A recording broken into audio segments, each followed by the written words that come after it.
Hello everyone, দেখো স্ক্রিনে আসা কিছু ছবি তোমরা দেখতে পাবে। এই সমস্ত ছবিগুলোই কিন্তু এক একটা বস্তুর ছবি। যেসব ছবিগুলো দেখতে পাচ্ছ তোমরা, দেখো এই সব বস্তুগুলোই কিছুটা দেখো স্থান দখল করে থাকে বা জায়গা দখল করে থাকে। তাই এই বস্তুগুলোকে আমরা বলি ঘনবস্তু, অর্থাৎ যেসব বস্তু কিছুটা জায়গা দখল করে থাকে তাদের আমরা বলবো ঘনবস্তু। তাই আজকে আমাদের আলোচনার বিষয় হচ্ছে তোমাদের বইয়ের 189 পৃষ্ঠা থেকে 194 পৃষ্ঠার বিভিন্ন ধরনের ঘনবস্তু। এছাড়াও তোমরা এখান থেকে বিভিন্ন আকৃতির ঘনবস্তু সম্পর্কে জানতে পারবে, তাদের তল সংখ্যা, ধার সংখ্যা, শীর্ষবিন্দুর সংখ্যা, তারপর তলের ধরন সম্পর্কে তোমাদের স্পষ্ট ধারণা আসবে। এছাড়াও কোনটা সুষম আকৃতির এবং কোনটা অসম আকৃতির ঘনবস্তু সে সম্পর্কেও তোমাদের ধারণা সুস্পষ্ট হবে। আগের ছবিগুলোতে তোমরা যে কটা বস্তুই দেখলে সবার কিন্তু দৈর্ঘ্য, প্রস্থ এবং উচ্চতায় তিনটেই আছে। অতএব এদের প্রত্যেকের তিনটি করে মাত্রা আছে। তাই সব বস্তুগুলো অর্থাৎ ঘনবস্তুগুলো সবই ত্রিমাত্রিক। এখন দেখো চলে এসো 190 পাতায়। বিভিন্ন ঘনবস্তুর কতগুলো তল আছে দেখি। ইটের উপরের তল আয়তক্ষেত্রাকার সমতল। ইটের এইরকম 6টি সমতল আছে। আগে উত্তরগুলো বলে দিচ্ছি, তারপর আমি দেখাবো। কিছু বাস্তব উদাহরণ দিয়ে আমি দেখাবো, তাহলে সব কিছু তোমাদের কাছে মূর্ত হয়ে উঠবে। বিষয়গুলো তোমাদের কাছে পরিষ্কার স্পষ্ট ধারণা তৈরি হবে। ইটের দুটো তল একটা প্রান্তরেখা বা ধারে মিশেছে। প্রান্তরেখা অর্থাৎ ধার। ইটে এরকম 12টি ধার আছে বা প্রান্তরেখা আছে 12টি।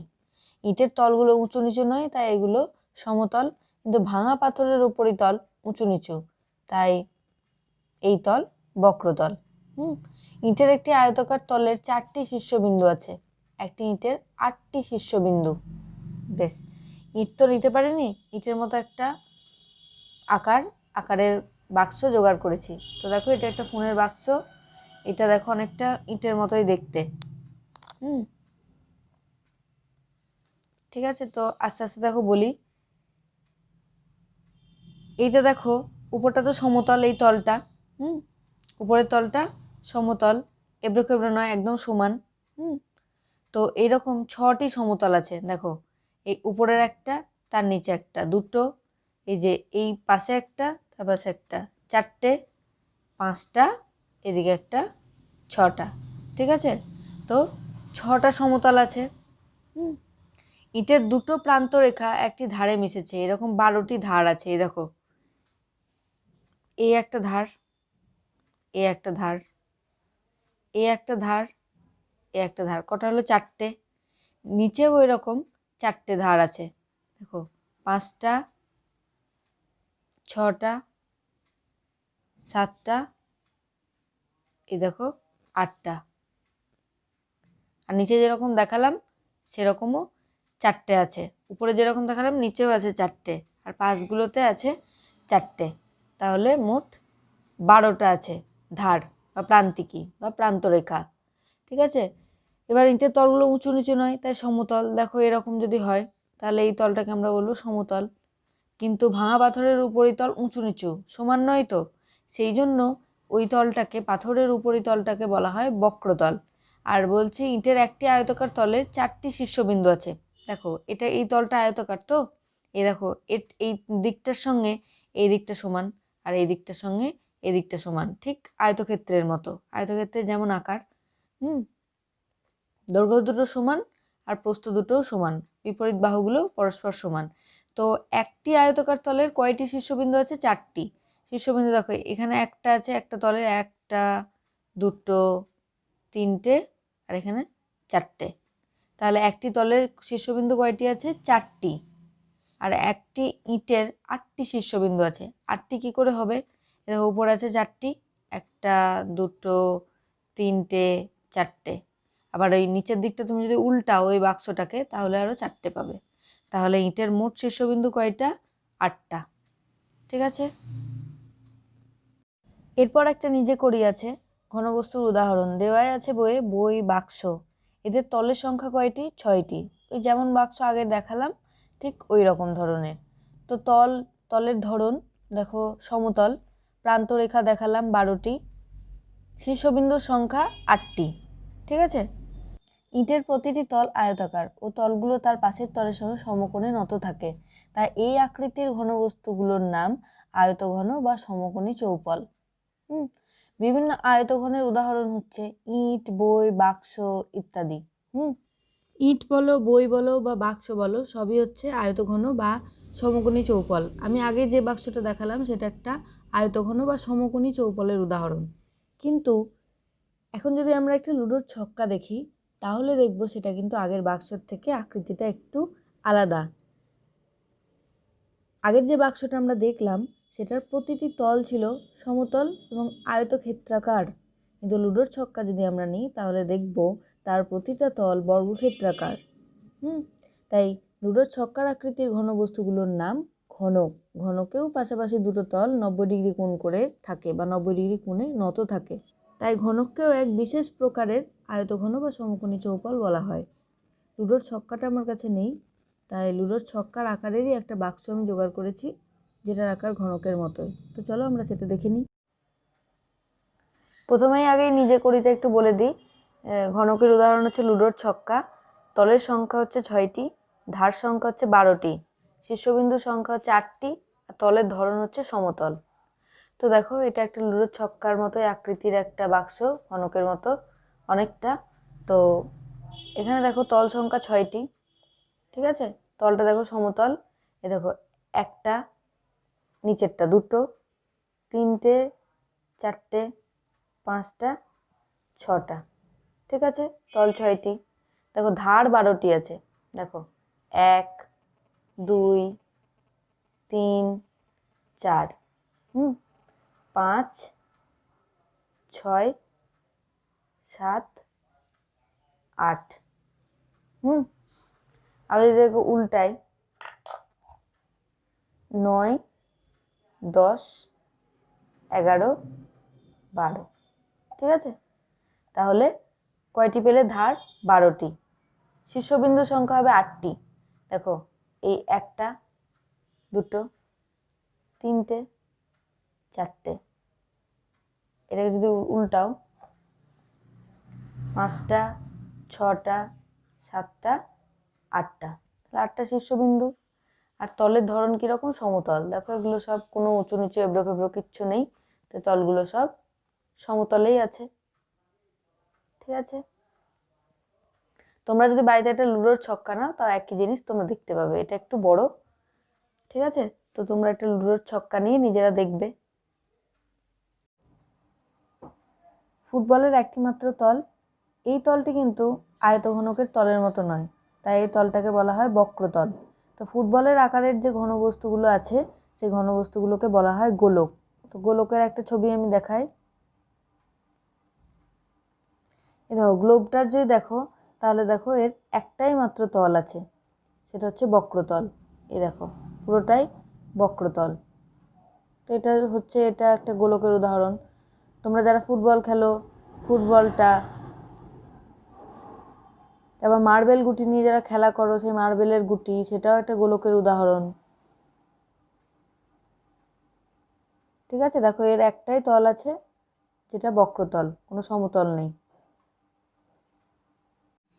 এখন দেখো এই গোলকটা যখন অর্ধেক হয়ে যাবে তখন সেটাকে আমরা বলবো অর্ধগোলক।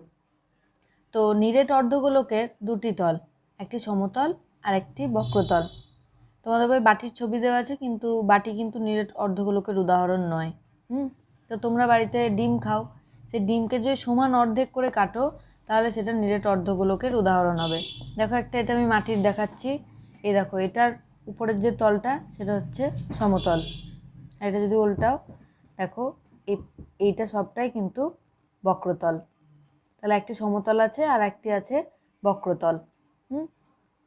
এরপর দেখো ফাঁকা ঘরগুলো পূরণ করি।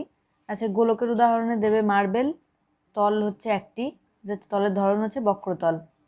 আর নিরেট অর্ধগোলকের উদাহরণ হচ্ছে ডিমের অর্ধেক অংশ, তল সংখ্যা হচ্ছে 2টি, একটি সমতল ও একটি বক্রতল।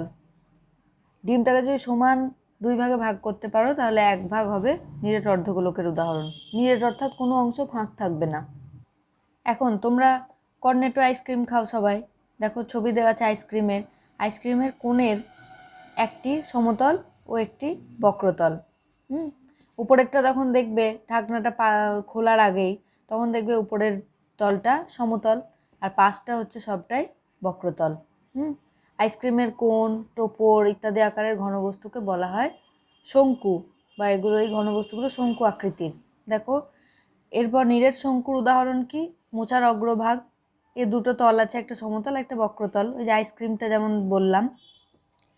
এখন দেখো মুখবন্ধ কৌটোর, মুখবন্ধ কৌটো যদি একটা নিয়ে এরকম ধরো, এরকম কৌটো ধরো মুখটা বন্ধ আছে, এরকম মুখবন্ধ কৌটোর একটি বক্রতল ও দুটি সমতল থাকবে। দেখো কোনটা বক্রতল? দেখো কৌটোটা যদি এরকম করি তাহলে দেখো এই ধারটা এইটা হচ্ছে সব বক্রতল। আর সমতল থাকবে দুটি, এই উপরে একটা সমতল থাকবে আর এই পিছন দিকটা এটা একটা সমতল থাকবে। আর প্রান্ত রেখা দেখো দুটো থাকবে, দেখো এই পাশটা একটা আর এই পাশটা একটা, তাই প্রান্ত রেখা থাকবে দুটি। কৌটো, পাইপ ইত্যাদি আকৃতির ঘনবস্তুগুলোর নাম হচ্ছে চোঙ বা বেলন। কৌটো, পাইপ, চোঙ হচ্ছে দুই প্রকার, একটা হচ্ছে নিরেট চোঙ, একটা হচ্ছে ফাঁপা চোঙ। তো নিরেট চোঙ কেমন? দেখো এই দুই দিক, এই যে দুই দিক সেটা কিন্তু ফাঁকা খোলা থাকবে না, বন্ধ থাকবে, সেটা হচ্ছে নিরেট চোঙ। যেমন হচ্ছে লোহার রড, তাহলে দেখলাম নিরেট চোঙের দুই মুখ বন্ধ, অর্থাৎ ওটা হবে সলিড, কোনো ফাঁক থাকবে না দুই দিকেই। তার নিরেট চোঙের উদাহরণ কি? দেখো লোহার রড, তল সংখ্যা হচ্ছে 3টি, তলের ধরন হবে একটি বক্রতল ও দুটি সমতল, যেমন দেখালাম। এখন আমরা দেখে নিই যে পুরো ফাঁপা নলের 0টি সমতল এবং একটি বক্রতল। দেখো এখানে বইয়ে তোমাদের যে নলটা দেওয়া আছে, দেখো দুই মুখ যদি ফাঁক হয়, মানে ভিতরটায় ফাঁকা থাকবে, সেটা হচ্ছে ফাঁপা নল। ফাঁপা নলে যদি দেখো তাহলে এই পাশটা শুধু একটাই মাত্র বক্রতল আছে, এই যে পাশটা যে গোল ইয়েটা, এই দুই দিক কিন্তু ফাঁকা, তাই পুরো ফাঁপা নলের কোনো সমতল নেই, একটি মাত্র বক্রতল থাকে। তাই ফাঁপা আকারের ঘনবস্তুটার নাম, ফাঁপা নলের আকারের যে ঘনবস্তুটার নাম হচ্ছে ফাঁপা চোঙ। আমরা আগে পড়লাম নিরেট চোঙ, আর এইটা হচ্ছে দুই দিক যদি ফাঁকা থাকে তাহলে সেটা হবে ফাঁপা চোঙ। ফাঁপা চোঙের উদাহরণ হচ্ছে জলের পাইপ, এর তল হচ্ছে একটি, তলের ধরন কি? বক্রতল, একটাই মাত্র তল থাকবে বক্রতল, কোনো সমতল থাকবে না। এখন চলে এসো পিরামিডে। এবার আমরা পিরামিডের আকার ও আকৃতি নিয়ে আলোচনা করব। মিশরের যে পিরামিড সেটা হচ্ছে পিরামিডের উদাহরণ। তোমরা মাটি দিয়েও পিরামিড তৈরি করতে পারো। পাশে প্রথমে দেখো তোমরা এই ছবিটিতে দেখতে পাচ্ছ যে এর ভূমি বা তলদেশ, ভূমিটা হচ্ছে চতুর্ভুজ আকৃতির। এর পার্শ্বতল আছে 4টি, অর্থাৎ 4টি, পাশের দিকে তল আছে 4টি। পার্শ্বতলের আকারগুলো কীরকম? ত্রিভুজ আকৃতি। পার্শ্বতলের অগ্রভাগ ক্রমশ সরু হয়ে, দেখো সরু হয়ে একটা বিন্দুতে মিলিত হয়েছে, সবগুলো একটা বিন্দুতে মিলিত হয়েছে, মিশেছে। এই পিরামিডের মোট তল হচ্ছে 5টি, পার্শ্বতল 4টি আর একটা হচ্ছে ভূমিতল, তাহলে মোট তল হচ্ছে 5টি। তবে এই পিরামিডের তলদেশ ত্রিভুজাকার বা বহুভুজাকৃতি হতে পারে। দেখো এই যে পিরামিডটা তোমরা দেখছো, এটার ভূমি ত্রিভুজের মতো, অর্থাৎ ত্রিভুজাকার। এই পিরামিডের আরেক নাম চতুস্তলক। যে পিরামিডের ভূমিটা ত্রিভুজাকার হবে সেই পিরামিডকে বলা হবে চতুস্তলক। চতুস্তলকের মোট তল হচ্ছে 4টি। দেখো পার্শ্বতল 3টি আর ভূমিদেশ বা তলদেশ হচ্ছে 1টি, তাহলে মোট তল হচ্ছে 4টি। চতুস্তলকের প্রতিটি তল ত্রিভুজাকার, যে ভূমিটাও ত্রিভুজাকার আর পাশগুলো কিন্তু ত্রিভুজাকার, ঠিক আছে। এরপর দেখো ফাঁকা ঘর পূরণ করি। এটাতে দেখো ভূমি ত্রিভুজাকার ক্ষেত্র, যখন ভূমিটা যখন ত্রিভুজের মতো তখন তার তল সংখ্যা হবে 4টি, ধার হবে 6টি। ধার বলতে এই যে এইগুলো, এই ধারগুলো হচ্ছে হবে 6টি। শীর্ষবিন্দু সংখ্যা হচ্ছে 4টি আর তলের ধরন হচ্ছে সমতল। ভূমিটা যখন চতুর্ভুজের মতো হবে তখন তার তল হবে 5টি, ধারের সংখ্যা হবে 8টি, শীর্ষবিন্দুর সংখ্যা হবে 5টি আর তলের ধরন হবে সমতল। এরপর দেখো 193 পাতায় প্রথমে যে ঘনবস্তুটা দেখানো আছে, এই ঘনবস্তুটা নাম হচ্ছে আয়তঘন। এর মোট 6টি তল। প্রথমেই আমরা যেটা দেখলাম যে বাক্সটা, সেটার আকৃতি হচ্ছে আয়তঘন। তো এর পার্শ্বতল হচ্ছে 4টি। দেখো আরেকবার দেখাই, পার্শ্বতল বলতে শুধু উপর নিচ বাদ দিয়ে মানে পাশের যে তলগুলো, এই একটা, দুটো, তিনটে, চারটে, ঠিক আছে। তো এর পার্শ্বতল হচ্ছে চারটে। আর দুই প্রান্তে অর্থাৎ উপর নিচে দুটি তল, এই উপরে একটা আর এই নিচে একটা, তাহলে উপর নিচে বা দুই প্রান্তে দুটি তল আছে। এর পরেরটা দেখো, দুই প্রান্ত ত্রিভুজাকার ও পার্শ্বতল আয়তাকার হলে কি হয় দেখি। দুই প্রান্ত ত্রিভুজাকার হবে ও পার্শ্বতল আয়তাকার হলে কীরকম হয় দেখো। সেই রকম ঘনবস্তুগুলোকে বলা হয় প্রিজম। একটা প্রিজম আমি দেখাচ্ছি, যেটা তোমাদের বইয়ে দেওয়া আছে সেই প্রিজমের থেকে একটু আলাদা।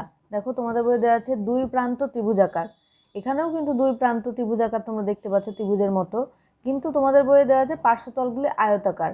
হ্যাঁ, সেই প্রিজমটা আমার কাছে নেই, এখানে পার্শ্বতলগুলো সব কিন্তু দেখো ত্রিভুজাকার। তো পার্শ্বতলগুলো আয়তাকার এরকম প্রিজমও হয়, সেই প্রিজমটা আমার কাছে নেই। দেখো এইরকম আকৃতির সব দিকটাই ত্রিভুজ আকৃতি, সেই প্রিজমটা আছে। দেখছি এর পার্শ্বতল কিন্তু তিনটে। দেখো এই দিকে একটা, এর পাশে একটা, তার পাশে একটা, পার্শ্বতল তিনটে। দুই প্রান্তে দুটো তল আছে, উপর নিচে ত্রিভুজাকার দুটো তল আছে, উপরে একটা নিচে একটা। এই প্রিজমের মোট 5টি তল আছে, পাশ দিকে 3টি আছে আর উপর নিচে 2টি, তাহলে 3 আর 2 5টি তল আছে। আর এই প্রিজমের দুই প্রান্ত যখন বহুভুজাকার হয়ে যাবে তখন কি হবে, আর পার্শ্বতলগুলো যখন আয়তাকার হবে তখন কি হবে, দুই প্রান্তে দুটি তল তো থাকবেই, অর্থাৎ উপরে আর নিচে তো দুটি তল থাকবেই। দেখো এটা বহুভুজাকার হয়ে গেছে।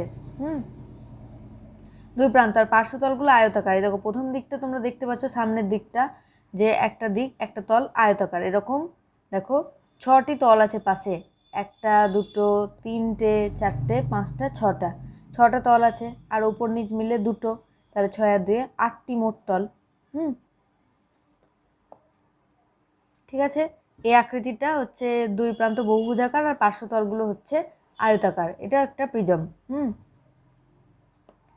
তো এরপর দেখো সুষম আকৃতির ঘনবস্তু না অসম আকৃতির ঘনবস্তু দেখি। যে ঘনবস্তুগুলোর নির্দিষ্ট আকার আকৃতি থাকবে সেই বস্তুগুলো সুষম আকৃতির, আর যে সমস্ত ঘনবস্তুগুলোর নির্দিষ্ট কোনো আকার বা আকৃতি থাকে না সেই ঘনবস্তুগুলো হচ্ছে অসম আকৃতির। তো সুষম আকৃতির কোনগুলো, ইট, বই, বল, আইসক্রিমের কোন, কৌটো, ফাঁপা নল ইত্যাদি ঘনবস্তুগুলো সুষম আকৃতির ঘনবস্তু, অর্থাৎ যেগুলোর দেখো নির্দিষ্ট একটা আকার আছে, কিন্তু এবড়ো খেবড়ো পাথরের টুকরো, পাহাড়, পর্বত, গাছপালা, মেঘ ইত্যাদি ঘনবস্তুগুলো হচ্ছে অসম আকৃতির ঘনবস্তু।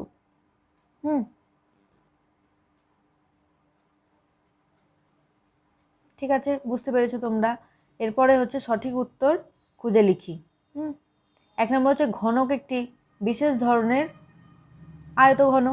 তো আয়তঘন কেন, ওই যে আগেও আমরা একটা জায়গায় বললাম যে তলগুলো পাশের তলের সাথে 90 ডিগ্রি কোণে নত থাকে। তাই ঘনককে একটি বিশেষ প্রকারের আয়তঘন বলা যায়।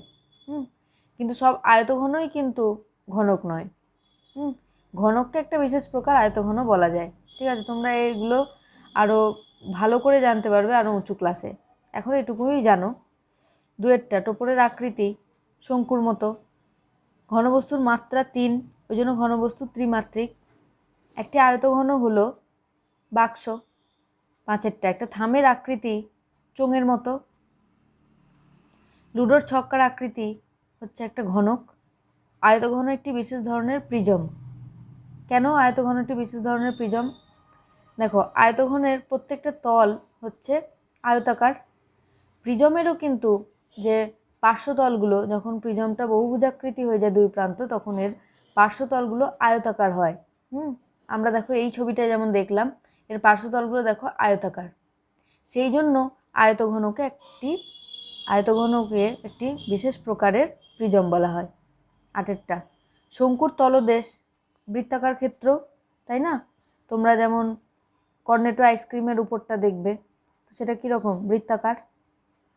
তো চোঙের বক্রতল কয়টি, চোঙের বক্রতল 1টি।